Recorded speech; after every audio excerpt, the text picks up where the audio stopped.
ng number 02 po, na duly signed by the former president po, we are very much compliant on this because we have this manual na po. Ito na po yung sinusunod namin since 2021 po, Your Honor. So ito po yung manual po namin in which nandito na po lahat ang limitations ng FOI, lahat ng dapat gawin ng isang pulis po. Pati proseso ng pagtanggap ng mga complaints, mga requests po na sinasabi po ni Senator Raffy Tulfo po. Nandito po. Opo. Ito po, kailan po ito ginawa? Kailan po 2021 pa po. 2021. Ito po ba, pati po sa NBI, yan din po yung sinusunod nila? Ano po ba ito? Para sa lahat ng law enforcement? Opo. Pero yan din, kasi ganyan din po yung, may ganyan din po kami hiniring dito. Hindi ko nababanggit yung pangalan kasi siyempre, privacy din naman yung tao uli, mabanggit siya, no? Pero, ganyan din po yung sinagot eh. Hinahanap namin yung address ng tao. Ayaw po ibigay nung NBI. So ano po ba yan? Parang lahat po ba kayo? May ganyan na hawak? Yes, Your Honor po. Lahat po ng agency po, mayroon po. And part of the PNP, so katulad ng sinabi po ng agency concern na sinabi niyo po, Your Honor, meron din kaming certain limitations na naka-indicate. So lahat po yan? Lahat po. Opo. On personal matter. Sa inyo pong palagay, pwede po ba yung sinasabi ni Senator Raffy? Sa inyo pong palagay, as a law enforcer, opo, okay po ba yun? I-recommend po ba nyo? Opo, Your Honor. Opo, Your Honor. Opo, halimbawa, siguro naman pipiliin nyo po yung tao din, ano? Nahihingi. Halimbawa, hindi naman po pwede yung complainant ang hanap ng address ng tao, pambira, kung papatayin niya yun. Siguro po, halimbawa, katulad po namin, in aid of legislation, kasi ganun po yung pinunto ko dati doon sa NBI. Committee na namin yung humihingi ng address at telephone ng tao. Hindi nyo ibibigay. Siguro po, baka pwedeng ganun, di ba po? Pagkakasama ninyo sa gobyerno, lalo na po siguro in aid of legislation, siguro po, pero siguro naman, hindi naman nyo po yan ibibigay kung complainant, hindi ba? Opo, Honor. Actually, Honor, this manual was solely based on executive order only by the former president.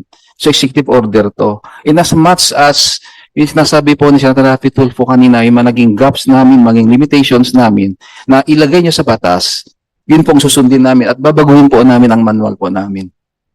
Mag-base po kami sa gagawin yung batas at babaguhin po namin lahat kung ano yung nakikitang gap sa limitation ng committee na to. Kung maging batas na po ito. Recommendation po ninyo. Opo. At babaguhin at mag-base po kami sa batas na gagawin nyo po. And we are fully sabi ko, supportive po kami na at least hindi matatamaan po ang kapulisan na akala pinoprotektahan namin ang sariling hanay po namin. Kaya po, for the past 4 years, kaya kung minsan, ang daming sinasabi sa amin na hindi kami nagdi-disclose dahil sumusunod po kami sa manual na tama naman po yun. May manual po kayo. naka-anchored lang po sa executive order. Ngayon, sir, kung makikita po natin ng mga gaps dito na gawing maging batas na po yan at babaguhin po namin ito at naka-anchor na po sa batas niyo po. Opo, kasi ang punto, sige po, Senator. Mr. Chair, makasingit lamang po. Siguro it is high time na i-recommenda po natin sa bagong Pangulo ngayon sa Executive Department kasi sinasabi nila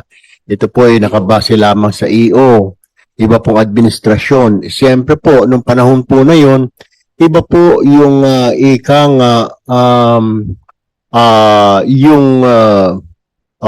pananaw ng administrasyon po na yon. Iba po yung kanilang mission. I believe mission-oriented po dahil yung nakarang administrasyon, nakafocus po sila sa war on drugs, anti-criminality, at syempre at the same time, alam naman ho natin na protektado po ang kapulisan during that time. Kaya nga po minsan na ibang kapulisan po natin went overboard, whether you admit it or not, went overboard po sa kanilang trabaho. But that's not for us to deal here in this committee. Ang sinasabi ko lamang siguro, Mr. Chair, I think it has to be, the President should be informed that they should, or tayo siguro committee natin, through our committee, na baguhin po yung kanilang standard operating procedure, yung kanilang policy po na yan kasi hindi na po naangkop. Kasi sa mga panahon ngayon, sinasabi po, kailangan po ng mga information kagaya po kami dito po sa Senate, siguro po kung lehislatura ang humihingi po ng impormasyon, siguro dapat mas mabilis po ang pagtugon ho natin, di ho ba? Sa lahat po ng agency siguro kailangan kasi hindi naman po siguro ilalagay lang sa social media. Well, siguro may karapatan din po yung mga kaanak ng biktima kung sino po ba yung suspect. I believe, kung yun na siguro, tignan din ho siguro. It's common sense po, General Maralag. No po? It's common sense for your personnel kung bakit bibigyan ito. Di po ba? Ika nga, kaya hinihingi siguro yung pamilya ng biktima eh. Di po ba? Gusto nilang malaman, di ba? Para maiwasan yung tao na yun. Kami naman ho dito sa legislatura, we need those names. Siguro, meron po kami mga Blue Ribbon investigation. Di po pwedeng itago. Siguro, it's a matter of choosing din ho siguro. Di po ba? Will you agree with me, Gerald Maralag? Agree po, sir, Your Honor. Chairman. Agree po, sir. Okay. Tapos yung isa pa pong punto, maganda din po yung punto ni Senator Raffy patungkol po dun sa coordination. Nakakalaga po yun na meron talaga kayong, maganda po yung sinabi nyo kanina doon sa intelligence, meron kayong coordination, pero pagdating doon sa paghabol sa mga kriminal, parang kanya-kanya po no? So ano po ba ang mairekomenda nyo para dito po sa aming komite, kami din po ay makagawa ng panukalang batas na may patungkol po dyan, na meron po kayong sharing ng information sa law enforcement. Opo, total tayo naman po mahilig na kumopya sa mga best practices na ibang bansa. Ano pong recommendation po ninyo? Your Para Honor, hindi po magkaiba yung wanted list ng NBI at ng PNP. Opo. Your Honor, so hindi na kailangan ng batas po doon because this is only a matter of coordination between two departments po the DILG and the DOJ. Oh, siguro parang masakit na po ang tenga ko dyan, sir, pagka walang batas. Hindi na sasalita lang yung coordination na yan sa mga hearing namin dito. Puro coordination. Hindi ba sila Actually, sir, nagko-coordinate? just like the JAPIC, yun sinasabing join AFPP and PPCG.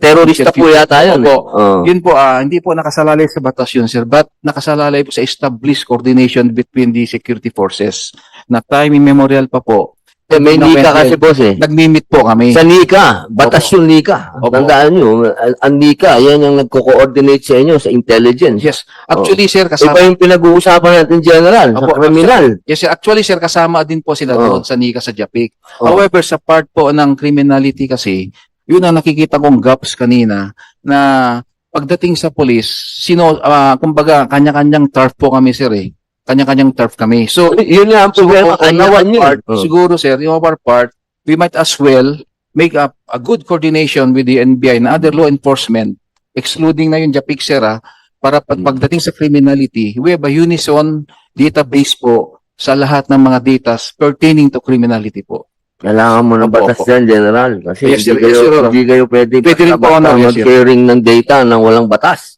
We need, Oo, kailangan yan. Kung matatandaan mo, sir, bago itinatag ang Homeland sa Amerika, kung natatandaan niyo po, nagkaroon sila ng problema dahil hindi sila nagsha-sharing ng data. Kaya nangyari yung 9/11. Kaya gumawa sila ng Homeland. So parang ganun po kasi yung tinutumbok ni Senator Raffy kanina na hindi kayo nag-uusap pagdating sa kriminal. Sa intelligence, Yes, sir. okay na kayo. actually, sir, if that's the case, sir, mas maganda po may batas para may ngipin po and we are May ipon na kayo budget. may compelled po kami, sir, na talagang mag-usap po kaming Opo. law enforcement po, sir. Opo. Rekomenda lang po ninyo. Sir, Opo, opo, rekomenda sir. lang po ninyo. Yes, sir. Thank you po, sir. Mr. Chair, may I ask now my second round of questioning, with your permission. Before I go to the status of the Freedom of Information Bill, balikan ko lamang po ang PNP. Meron po bang, totoo po ba na may directive po ang NAPOLCOM o ang PNP chief ngayon na doon sa mga reporters po na nagko-cover ng police beat po natin, okay, mga police reporter po natin, ay kailangan po ng background check. Kailangan i-background check po sila.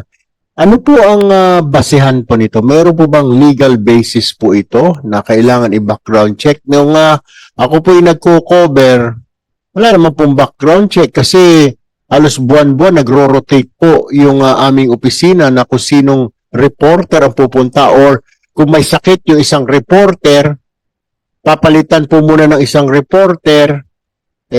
Kung wala po siyang hindi na background check, so hindi po siya pwedeng kumuha ng storya. Tama po ba? General Maralag, I believe you can answer this.